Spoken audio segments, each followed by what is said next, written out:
میبندم تو روزی که خورشید غمگین و سیاه پوشه، لبهای خشکی روبرو من که اشکاشو جای آب می نوشه، لبهای خشکی که نفس هاشو با گریه به ذکر دعا بخشی، ماه قبیله روی خاک افتاد دستاشو اما به خدا بخشی. وقتی که آسمون سیاه پوشه، یه قافله از گریه بیخوابه، میبینی از روی زمین امشب به آسمون مهتاب میتابه. وقتی که آسمون سیاه پوشه، یه قافله از گریه بیخوابه،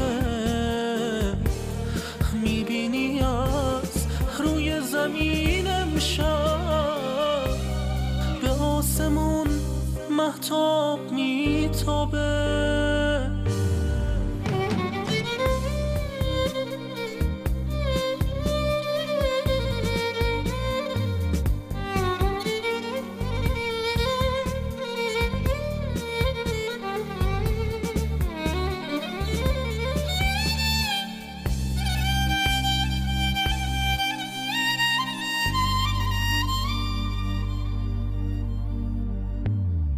اسم یکی تا آخر دنیا به دل شکسته ها نفس میده، یه مرد با دستای بی جونش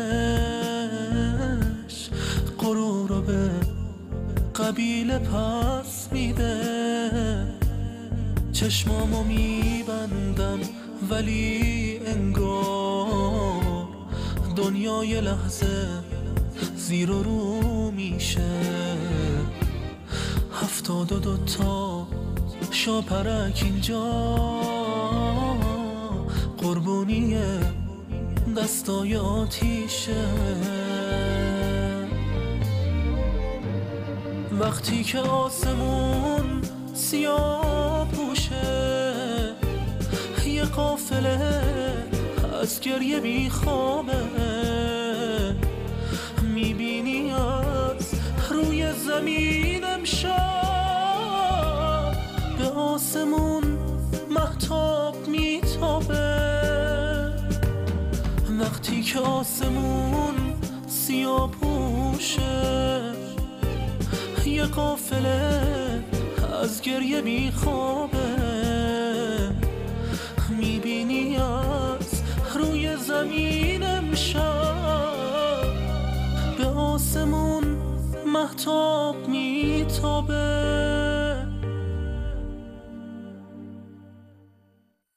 سلام عرض کردم، دست شما درد نکنه. بسیار بسیار ممنونم، بسیار قشنگ و خوب. سلامتی دارید، بفرمایید. سلام عرض میکنم خدمت بینندگان محترم. کاری که تقدیم حضورتون کردم عنوانش بود ماه قبیله با ترانه خانم الناز یوسفی، موسیقی از دوست خوبم هنرمندم شایان نایب عزیز و طراح و تهیه کننده این کار هم حسین سوادزاده عزیز. متشکرم آقای نورانی، باز هم در خدمتتون خواهیم بود. فعلا با اجازه شما ادامه برنامه رو پی بگیریم و در خدمت شما خواهیم بود. متشکرم، بفرمایید. خب اجازه بدید که با ادامه برنامه هفته به هفته در خدمت شما باشیم.